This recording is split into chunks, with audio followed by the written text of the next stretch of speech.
European union கடைசியா பார்த்தீங்கன்னா, ஒரு முடிவு எடுத்துட்டாங்க. 2 நாளா பார்த்தீங்கன்னா, உட்கார வச்சு வொண்டர்லா அவர்கள் பறையர் எடுத்து ஒரு முடிவ வாங்கிட்டாங்க. ஒருமித்த கருத்தான்னு கேட்டீங்கன்னா இல்ல. அது கொஸ்டின் மார்க் தான். நடக்குமா? இல்லையா? அப்படிங்கிறதே கேள்வி தான். ஆனா அலோகேட் பண்றோம் காச உக்ரைனுக்கு அப்படிங்கிற சொல்லிக்கிறாங்க. இதுல என்னன்னா, உக்ரைன் தரப்புலருந்து என்ன கேட்டாங்க? உக்ரைனோட அதிபரான ஜெலன்ஸ்கி அவர்கள் எஸ்டிமேட் போட்டிருந்தார். அதாவது 2026ல மட்டுமே டிஃபென்ஸ் பட்ஜெட் மட்டுமே எங்களுக்கு $120 பில்லியன் அளவுக்கு எங்களுக்கு பணம் தேவ. அதிகபட்சமா எங்களுக்கு தேவ அப்படிங்கிறது போல சரி. குறைஞ்சபட்சம் மினிமம் மினிமம் எங்களுக்கு $120 பில்லியன் தேவை ஒரு வருஷத்துக்கு போர தொடர்ந்து நடத்துறதுக்கு அப்படின்னு சொல்லியிருந்தார். இல்ல உள்நாட்டுல இருந்து பார்த்தீங்கன்னா கொஞ்சம் பணத்தை ரெடி பண்ணுவாங்க. அது போக அதிகபட்சமா இது போல எங்களுக்கு இன்டர்நேஷனல் பார்ட்னர்ஸ் கிட்ட இருந்து கொஞ்சம் வரும். அதுக்கப்புறம் மத்த மாரியான பணங்கள் ரெடி பண்ணிக்கலாம் அப்படிங்கிறது போல உக்ரைன் தரப்பு ரெடி பண்ணிக்கிட்டு இருக்காங்க. உக்ரைனுக்கு இப்போதைக்கு தேவை 2026 போரை தொடர்ந்து நடத்தணும் அப்படின்னா, ஒரு வருஷத்துக்கு அவங்களுக்கு $120 பில்லியன் தேவை. அந்த காசு இப்ப இருக்கா அப்படிங்கிறது தான் கேள்வி. இப்ப யூரோப்பியன் யூனியன் அலோகேட் பண்ணியிருக்கக்கூடிய தொகை எவ்வளவுனா 90 பில்லியன் யூரோ அளவுக்கு பார்த்தீங்கன்னா அலோகேட் பண்ணிக்கிறாங்க. அப்படின்னா டாலருக்கு கன்வெர்ட் பண்ணீங்கன்னா 105 பில்லியன் வச்சுக்கங்க. 105.5 வரும். ஸோ $105 பில்லியன் பார்த்தீங்கன்னா யூரோப்பியன் யூனியன் லோன் பேக்கேஜ் பார்த்தீங்கன்னா உக்ரைனுக்கு குடுக்குறாங்க. கடன் தான். ஆனா இந்த கடனை பார்த்தீங்கன்னா உக்ரைன் கட்ட மாட்டாங்க. இந்த பினான்சியல பொறுத்த வரைக்கும், இந்த லோன பொறுத்த வரைக்கும் 2 வருஷத்துக்கு பார்த்தீங்கன்னா அலோகேட் பண்றாங்க யூரோப்பியன் யூனியன். 2026, 2027 2 வருஷத்துக்கு நாங்க உனக்கு பணம் தரோம். எங்களால இவ்வளவுதான் முடியும் அப்படிங்கிறது போல அலோகேட் பண்ணிட்டாங்க. இதுக்கப்புறம் திருப்பி எய்டு வேணா தனிப்பட்ட நாடுகள் அவங்களோட ஆயுதங்களை செஞ்சு உக்ரைனுக்கு குடுத்துக்கிறது, எய்டு குடுத்துக்கிறதுல தனிப்பட்ட பேக்கேஜஸ். ஆனா பினான்சியல் எய்டு, எக்கனாமிக்கல் எய்டுங்கிறது பார்த்தீங்கன்னா 2 வருஷத்துக்கு இதுதான் யூரோப்பியன் யூனியன் குடுக்க போறாங்க. மேக்ஸிமம் இது யூரோப்பியன் யூனியன் குடுக்க போற தொகை $105 பில்லியன். ஆனா உக்ரைன் என்ன கேட்டாங்க? மினிமமா 120 பில்லியன் கேட்டுக்கிறாங்க. இப்போ இவங்களுக்கு வர்த்தகம் அப்படிங்கறத வச்சுதான் உக்ரைனுக்கு பாத்தீங்கன்னா பணம் வரும்.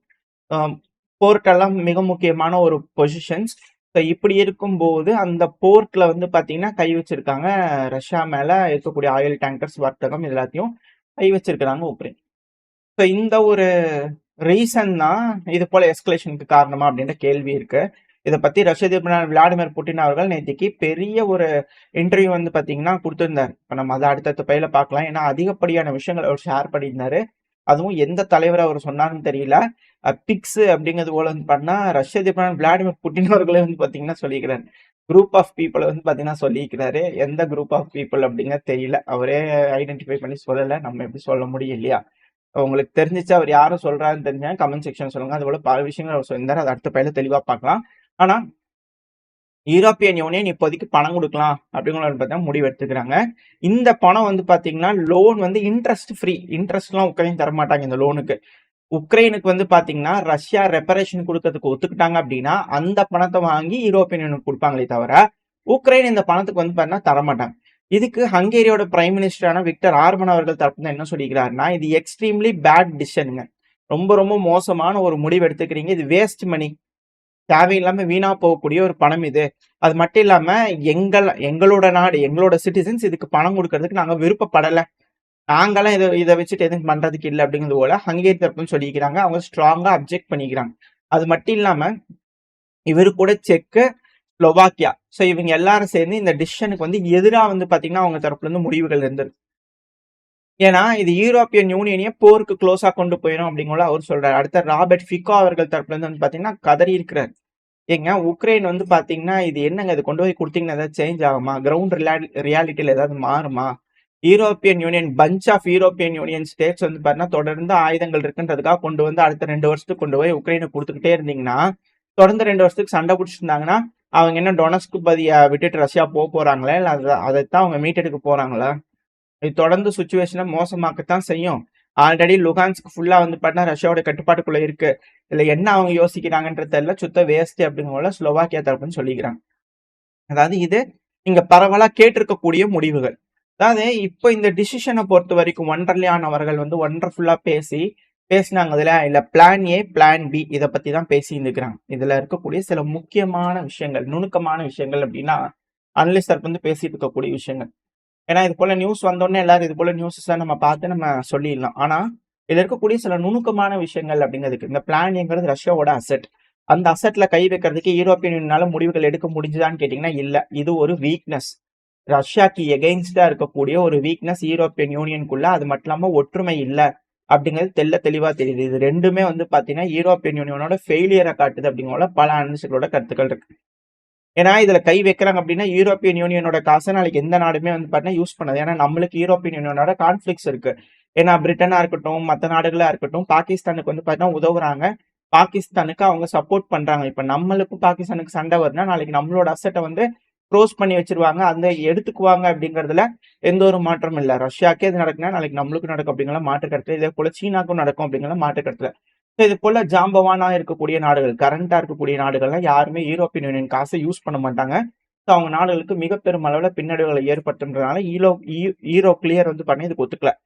யூரோப்பியன் யூனியன்ல இருக்கக்கூடிய பல நாடுகள் இதுக்கு எகெயின்ஸ்டா இருக்கிறாங்க. ஸோ இது plan A failure. So plan பிங்கிறத வந்து பாத்தீங்கன்னா யூரோப்பியன் யூனியனுக்குள்ளேயே வந்து பாத்தீங்கன்னா நம்மளே பணத்தை ரெடி பண்ணலாம். யூரோப்பியன் யூனியன் நாடுகள் வந்து பணத்தை ரெடி பண்ணி நம்ம உக்ரைனுக்கு கொடுக்கலாம் அப்படிங்கிறது போல அடுத்த 2 வருஷத்துக்கு ஃபினான்ஷியல் எய்டு கொடுக்கலாம் அப்படிங்கிறது போல யோசிச்சுக்கிறாங்க. இதுல இன்ட்ரெஸ்ட் 0% இன்ட்ரெஸ்ட் ஃப்ரீ லோன் வந்து கொடுக்க போறாங்க. இதுல செக் ரிபப்ளிக், ஹங்கேரி, ஸ்லோவாக்கியா இவங்களாம் அந்த அக்ரிமெண்ட்ல கையெழுத்தே போடல. அந்த ஒப்பந்தத்துல வந்து பாத்தீங்கன்னா யூரோப்பியன் யூனியன்ல ஒரு முடிவு எடுக்கிறாங்க அப்படின்னா யூரோப்பியன் தலைவர்கள் ஒரு முடிவு எடுத்தாங்கன்னா அதுல கையெழுத்து போடணும். அந்த அக்ரிமெண்ட்ல சைன் பண்ணவே இல்லை 3 நாடுகள். கையெழுத்து போடல அப்படின்னா யூரோப்பியன் யூனியன்னால இந்த வேலையை செய்ய முடியுமா அப்படிங்கிறது ஒரு கேள்வி. அது மட்டும் இல்லாம ஸ்லோவாக்கியா நாங்க லீகலா வந்து இதை ரெஃப்யூஸ் பண்றாங்க. இதை நாங்க பார்ட்டிசிபேட்டே பண்ணல, நீங்க முடிவெடுத்து தனியா பண்ணிக்க அப்படின்னு கூட அவங்க தப்புன்னு சொல்லிட்டு போயிட்டாங்க. ஸோ எந்தெந்த நாடுகள் இதுக்கு வந்து பாத்தீங்கன்னா அக்செப்ட் பண்றாங்க அப்படிங்கிற கேள்விகள் இருக்கு இல்லையா? யாரெல்லாம் இந்த லோன் கொடுக்கறதுக்கு ஒத்துக்கிறாங்க அப்படிங்கிறது தெற்கு யூரோப்பியன் நாடுகள். இதையே வந்து பாத்தீங்கன்னா இப்ப யூரோப்பியன் நாடுகளே பிரிக்கிறாங்க. வடக்கு யூரோப், தெற்கு யூரோப், மத்திய யூரோப். மத்திய யூரோப்பும் வடக்கு யூரோப்புக்கு இது எகெயின்ஸ்டா இருக்காங்க. வடக்கு Europe in the sense Germany, Poland. கீழே மத்திய யூரோப் அப்படின்ற sense Hungary, Slovakia, check. So இந்த நாடுகள் எல்லாமே வந்து பாத்தீங்கன்னா மேஜரா இருக்கக்கூடிய நாடுகள் எதிர்ப்பு தெரிவிக்கிறாங்க. தெற்கு இந்த சென்ஸ் இட்டாலி, பிரான்ஸ். ஸோ இது போல இருக்கக்கூடிய ஸ்பெயின், இது போல நாடுகள். ஸோ தெற்கு யூரோப்பியன் நாடுகள்லாம் இது போல ஒரு விஷயத்த வந்து பாத்தீங்கன்னா சொல்லிக்கிறாங்க. ஸோ 50 பில்லியன் வந்து பாத்தீங்கன்னா நம்ம கொடுக்கணும், ஈரோ கொடுக்கணும் ப்ரொபோஸ் பண்ணியிருந்துக்கிறாங்க தெற்கு யூரோப்பியன் நாடுகள். ஸோ அதுல வந்து பாத்தீங்கன்னா இப்போ ஓரளவுக்கு பேசி நெகோசியேட் பண்ணி ஒரு வருஷத்துக்கு 40 பில்லியன் அப்படிங்கிற ஒரு முடிவுக்கு கொண்டு வந்திருக்காங்க. ஜெர்மனி வந்து பாத்தீங்கன்னா என்னதான் வந்து மைக் இருக்குன்றதுனால மெர்ச் அவர்கள் இங்க வந்து பேசினாலும் இது ஒரு கிளியரான சைனு. யூரோப்பியன் யூனியனோட சைனை வந்து ஒரு கிளியரான ஒரு இதை வந்து பாத்தீங்கன்னா புட்டின் அவர்களுக்கு சொல்லியிருக்கோம். இந்த முடிவுனால, இந்த போர்னால ரஷ்யாக்கு எந்த ஒரு லாபமும் இருக்க போறது இல்ல. ரஷ்யாவோட அசட்டை வச்சு காம்பன்சேட் பண்ணி உக்ரைனுக்கு கொடுத்துதான் ஆகணும்.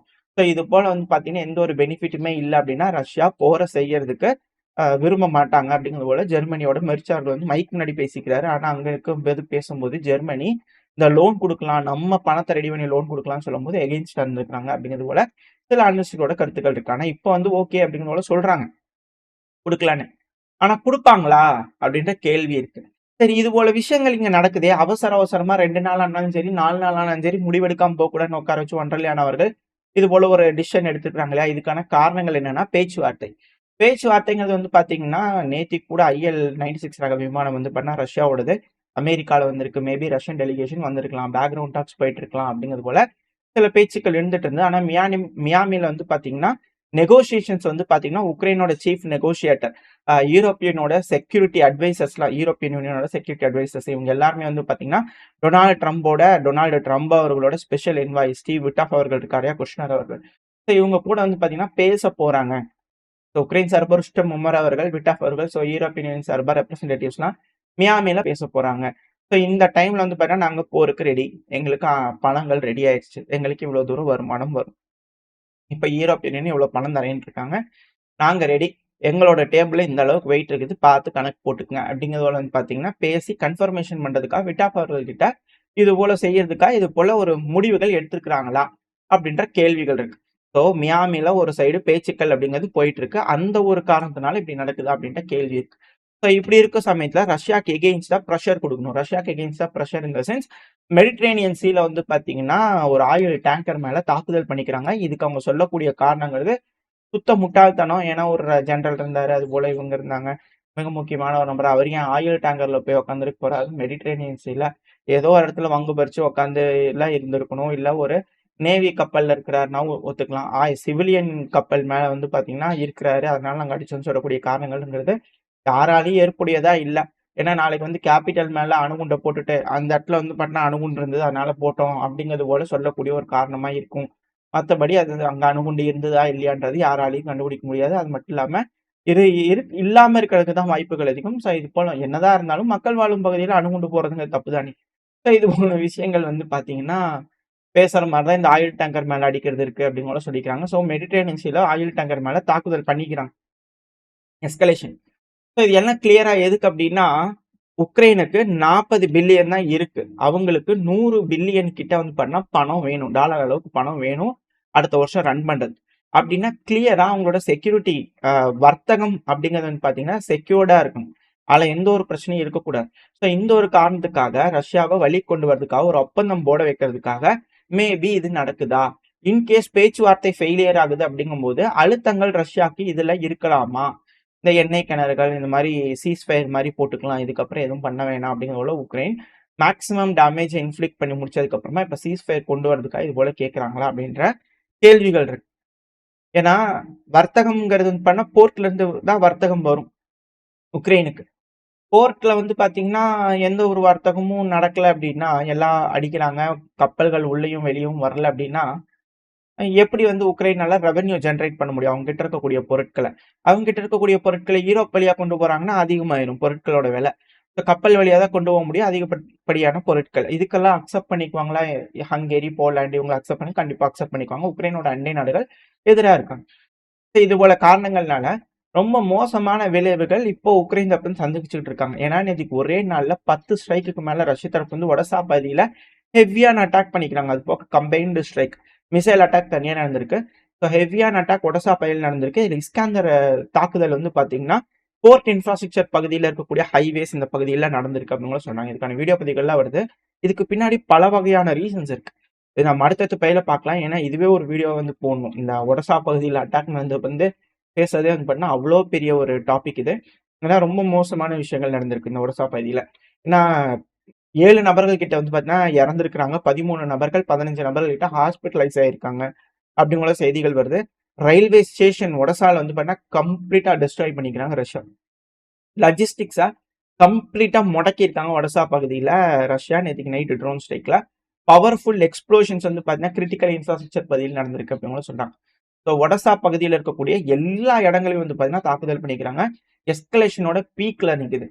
ஏன்னா ஆயில் டேங்கர் ரஷ்யா கருங்கடல் அடிக்கிறது வேற, மெடிட்டரேனியன் சீல அடிக்கிறது வேற. மெடிட்டரேனியன் சீல ட்ரோன்கள் பாம்பு போடக்கூடிய ட்ரோன்கள் வந்து பார்த்தீங்கன்னா போட்டிருக்கு. அப்படின்னா அதுக்கு பக்கத்துல இருக்கக்கூடிய நாடுகள் ஏதோ ஒன்று உதவி இருக்கணும். இல்ல வேற நாடுகளோட கண்டெய்னர் கப்பல்ல இருந்து இது போல ட்ரோன்கள் பறந்து போய் இது போல ரஷ்யாவோட ஆயில் கண்டெய்னர் பக்கத்துல போகும்போது இது போல போட்டிருக்கேன். ரேஞ்ச் ரொம்ப கம்மி தான். ஸோ இது போல காரணங்கள்னால யார் இதுக்கு உதவி இருப்பா அப்படிங்கிற கேள்விகள் வரும். எந்த டேங்கர்ஸ் என்ன கப்பல்கள் அந்த டைம்ல அந்த பகுதியில லொகேட் ஆயிருக்கு அப்படிங்கிறது தெரிஞ்சாங்கன்னா ரஷ்ய தரப்புல இந்நேரத்துக்கு அந்த டீட்டெயில்ஸ் எடுத்திருப்பாங்க. அது அந்த நாடுகளுக்கு வார்னிங் போயிருக்கலாம். இது போல காரணங்கள் இருக்கறனால இதுக்கப்புறம் இந்த ஆயில் டேங்கர், கண்டெய்னர் கார்கோ இதெல்லாம் இருந்ததுனாலே electronic warfare device, armed persons இதுக்கப்புறம் இருப்பாங்க. அது ஒரு நியூ நார்மலா மாறிடுமா அப்படின்ற கேள்விகள் இருக்கு. இப்ப இழப்புகள் அப்படிங்கிறது பல நாடுகளுக்கு ஏற்பட ஆரம்பிக்கும். ஒரு கப்பல் அடி விழுதுன்னா பல நாடுகளோட கப்பல் அடி விழுகும். ஸோ ரஷ்யாவோட கப்பல் அடிக்கும்போது இந்தியாவுக்கு பாதிப்படையுதுன்னா, ஈரோப்போட கப்பல் அடிக்கும்போது இந்தியாவுக்கு பாதிப்பு. இது போல பல விஷயங்கள் இருக்கு. ஸோ பார்ப்போம். இதுக்கப்புறம் யார் யாரு என்னென்ன மாரியான எஸ்கலேஷன் நடக்க போகுது. ஏன்னா மெடிட்டரேனியன் சீல அவங்களுக்கு ஆதரவான நாடுகள் மட்டும் இல்ல. ரஷ்யாவுக்கு ஆதரவான நாடுகள், கும்பல்கள், குழுக்களும் நெறைய இருக்காங்க. சிமிலரா இவங்க இருக்கிறாங்க அப்படின்னா ரிஸ்கா இருக்கும். ஸோ வெயிட் பண்ணி பார்ப்போம். இந்த எஸ்கலேஷன மியாமில வச்சு பேசிக்குவாங்களா? இல்ல எப்படி என்ன மாரி எஸ்கலேட் ஆக போகுதுன்னு இது ஒரு பண்டோரா பாக்ஸ் மாரியான இத பத்தி ரஷ்ய அதிபர் விளாடிமிர் புட்டின் அவர்கள் பேசியிருக்காரு. அத நம்ம அடுத்த பயில பார்க்க ஆரம்பிக்கலாம். ஸோ பேசி தீர்த்துட்டாங்கன்னா பிரச்சனை முடியும். அப்படி இல்லன்னா மிக பெரும் அளவுல எஸ்கலேட் ஆகும் அப்படிங்கிற மாற்று கருத்து இல்ல. ஓரளவுக்கான தகவல்கள் இந்த பயில பார்த்திருப்போம்னு நெனைக்கிறேன். இதோட இந்த பதிவை நான் முடிச்சுக்கலாம். இந்த பதிவு எப்படி இருந்துச்சு உங்களுக்கு பிடிச்சிருக்கா? பிடிச்சுனா லைக் பண்ணிட்டு உங்க ஃப்ரெண்ட்ஸோட நம்மள ஷேர் பண்ணிக்கோங்க. அது கூடவே மறக்காம நம்ம சேனல் இன்னும் சப்ஸ்கிரைப் பண்ணலாம். மறக்காம சப்ஸ்கிரைப் பண்ணிக்கோங்க. அப்பதான் நம்ம போடக்கூடிய வீடியோக்கள மதிச்சு 4 பேத்துக்கு யூடியூப் ப்ரமோட் பண்ணும். உங்களோட அன்பு ஆதரவு எனக்கு எப்ப இருக்கும்னு நம்பிக்கையில அடுத்த பேர் உங்கள சந்திக்கிறேன். அது வரைக்கும் ஸ்டே சேஃப். பை.